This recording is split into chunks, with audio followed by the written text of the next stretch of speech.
Movies ऐसी होनी चाहिए जो आपकी सोच और एक्सपेक्टेशन से एकदम आगे निकल जाए और आप अपने आप को रोक ना पाओ ये मूवीज को दूसरों को रिकमेंड करने के लिए। तो ऐसी 7 मूवीज लेके आए जो बहुत ही अंडररेटेड है, जिन्होंने अपने कॉन्सेप्ट से ऑडियंस के दिल और दिमाग दोनों में जगह बना ली। तो बिना कोई देरी करते हुए इस टॉप 7 लिस्ट को स्टार्ट करते हैं। मार्केट में मौत बांटी जा रही है सर लोगों को। नंबर 7 की मूवी है ऑल इंडिया रैंक। ये कुछ आती है 6 की रेटिंग के साथ। इसमें हमें विवेक दिखाया जाता है जो केवल 17 साल का रहता है और उसे अपने घर से दूर भेज दिया जाता है IIT क्रैक करने के लिए। और उसके पिताजी बहुत ही स्ट्रिक्ट होते हैं और विवेक को IIT नहीं करनी होती है। फिर ना चाहते हुए भी विवेक लग जाता है IIT क्रैक करने के लिए। अब विवेक की जिंदगी किस तरीके से पलटने वाली और विवेक की जिंदगी में कैसे उथल पथल मचने वाली, उसके लिए आपको ये मूवी देखनी पड़ेगी। ये मूवी आपको वो दिखाएगी कि ये कंपटीशन का दौर अभी से नहीं चल रहा है, ये बहुत ही 19वीं सदी से चलता हुआ आ रहा है। और इसमें ऐसी रॉ रियलिस्टिक वाली सिचुएशन बनाई गई और जिस तरीके से इन सभी एक्टर ने इसको परफॉर्म किया है, लिटरली आपको एकदम घूसबम्प आने वाला है। और ये बड़े बड़े नेपो किड्स को सिंगल हैंडेडली टक्कर दे सकते हैं। ये मूवी आपको अच्छा खासा एंटरटेन भी करती है और अच्छा खासा सीरियसनेस भी लेके आती है अपने स्क्रीन प्ले के साथ। तो डेफिनेटली ये मूवी को आप जरूर देखेगा। अगर आपको 12th फेल्थ या इत्यादि TVF वाले शोज आपको पसंद आते हैं जो पढ़ाई के रिलेटेड रहते हैं, तो ये मूवी आपको नेटफ्लिक्स पे देखने के लिए मिल जाएगी। तो देखिएगा जरूर, ये काफी अंडररेटेड मूवी है।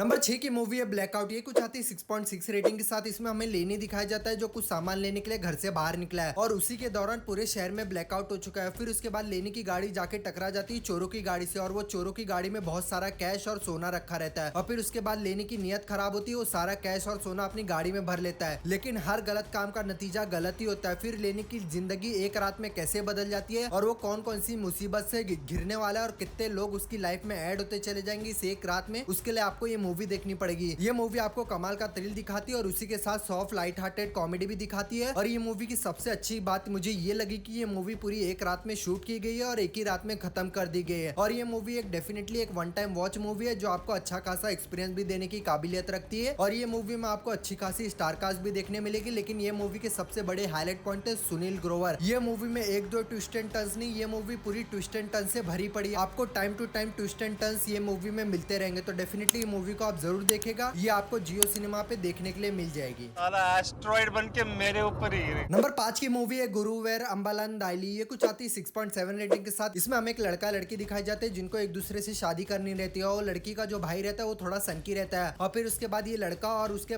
लड़की के भाई के बीच अच्छी खासी दोस्ती हो जाती है और फिर ये दोस्ती इतनी जिगरी हो जाती है कि लोग एक दूसरे के लिए मर सकते हैं। और फिर उसके बाद नहीं चाहते हुए भी दोस्ती में दरार आ चुकी है। लड़की का भाई नहीं चाहता कि इन दोनों की शादी हो। अब इन दोनों की दुश्मनी में कैसे कैसे स्टेप लेते हैं उसके लिए आपको ये मूवी देखनी पड़ेगी। ये मूवी आपको फर्स्ट ऑफ ऑल बहुत ही अच्छी खासी लीनियंट कॉमेडी दिखाएगी जिसपे आपको अच्छी खासी हंसी आने वाली है। और ये मूवी की सबसे बड़ी जान है पृथ्वीराज और बासिल। लिटरली इन दोनों की केमिस्ट्री आपको ये मूवी में एकदम काफी हुक करके रखेगी स्टार्ट से लेके एंड तक का। लिटरली ये मूवी आजकल की कुछ बॉलीवुड मूवीज को भी पीछे छोड़ सकती है कॉमेडी के मामले में। और इसकी स्क्रीन राइटिंग और इसका स्क्रीन प्ले बहुत ही अच्छा लिखा गया है जिसकी वजह से आपको ये मूवी जरा भी बोर नहीं करने वाली। तो डेफिनेटली मूवी को आप जरूर देखेंगे। ये आपको डिज्नी प्लस हॉटस्टार पे देखने के लिए मिल जाएगी। गुरुवायूर मंदिर के बाहर ही अब फैसला होगा। नंबर 4 की मूवी है 1.5 बीघा जमीन। ये कुछ आती है 7 की रेटिंग के साथ। इसमें हमें अनिल दिखाया जाता है जो अपनी वाइफ और अपनी बहन के साथ एक घर में रहता है और उसकी बहन की हो रही शादी और उसके ससुराल वाले को चाहिए दहेज। और फिर उसके बाद अनिल के पास इतना पैसा नहीं कि वो दहेज दे सके। और फिर उसके बाद अनिल के पास उसके पिताजी की एक जमीन पड़ी होती है जिसको वो बेचने की सोच रहा होता है और वो बेचने जाता है तभी उसको पता चलता है एक MLA उसकी जमीन पे कब्जा करके बैठा है। फिर उसके बाद अनिल के पास कोई ऑप्शन नहीं बचता, सिस्टम का सहारा लेके वो MLA के खिलाफ केस लड़ना स्टार्ट कर देता है। और फिर उसके बाद अनिल के साथ कैसी सिचुएशन होने वाली है उसके लिए आपको ये मूवी देखनी पड़ेगी। ये मूवी आपको दिखाएगी कि कैसे सिस्टम पेश आता है मिडिल क्लास इंसान की तरफ और किस तरीके से उसकी लाइफ की जद्दोजहद रहती है और कैसे कैसे छोटे छोटे लाइफ के प्रॉब्लम वो झेलता है डेली यूजेस पे। प्रतीक गांधी ने फिर ये मूवी से साबित कर दिया कि वो क्यों one of the finest actor है इस इंडस्ट्री में। ये मूवी आपको जियो सिनेमा पे देखने के लिए मिल जाएगी। उधर चलने वाला हर एक आदमी ना हमको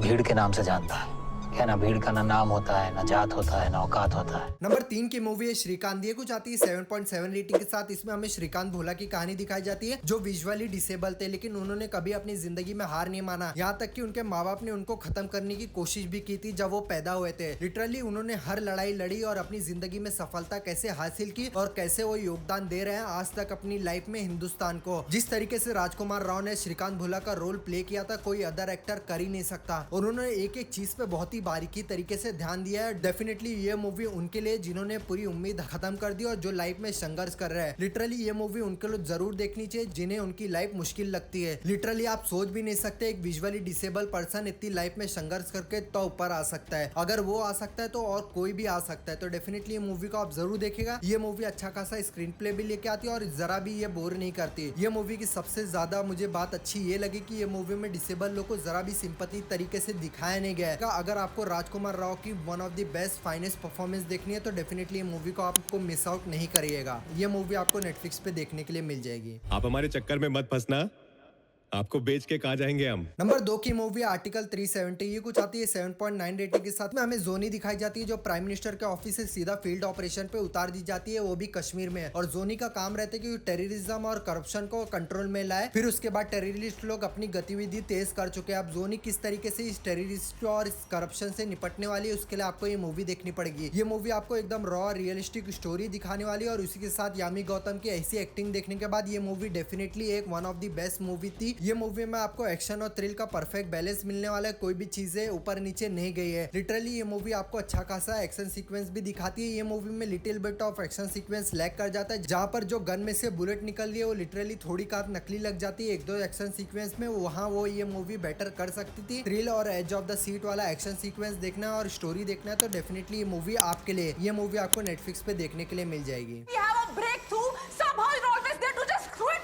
नंबर 1 की मूवी है महाराजा। ये कुछ आती है 8.6 रेटिंग के साथ। इसमें हमें महाराजा दिखाया जाता है जो एक नाई होता है और वो पुलिस स्टेशन पहुंच चुका है एक लॉस आइटम की रिपोर्ट लिखाने के लिए। और वो लॉस आइटम रहता है उसका डस्टबिन। और फिर उसके बाद पुलिस वाले सब हैरान हो चुके हैं। एक बंदा आया पुलिस स्टेशन में डस्टबिन की रिपोर्ट लिखाने के लिए। और फिर उसके बाद महाराजा पुलिस स्टेशन को छोड़ने के लिए तैयार भी नहीं है। अब महाराजा ये सब चीज क्यों कर रहा होता है और इसकी क्या वजह होती है उसके लिए आपको ये मूवी देखनी पड़ेगी। और अगर आप सोच रहे कि ये मूवी की कहानी कितनी नॉर्मल लग रही है सुनने में तो मैं पहले ही बता दूं इसके जो राइटर है और इसका स्क्रीन प्ले लिटरली आपके दिमाग फाड़ने को तैयार बैठे। अगर आपने ये मूवी देखना एक बार स्टार्ट कर दिया तो आप पूरी मूवी एक साथ बैठ के पूरी खत्म कर दोगे। ये मूवी में one of the best highlight point थे विजय सेतुपति। जिस तरीके से उन्होंने महाराजा का रोल पोर्ट्रे किया था वो कोई अदर एक्टर कर भी नहीं सकता था। ये मूवी फेमस हुई है वर्ड ऑफ माउथ से। डेफिनेटली अगर आपको ऑस्कर लेवल वाली मूवी देखना है तो ये मूवी को आप जरूर देखेगा। और ये मूवी अगर आपको अच्छी नहीं लगी ना तो मुझे आके कमेंट सेक्शन में गाली दे देना। अभी ये 12 जुलाई को नेटफ्लिक्स पे ऐड होने वाली है, वो भी डुअल ऑडियो में। तो डेफिनेटली मूवी को आप जरूर चेकआउट करेगा।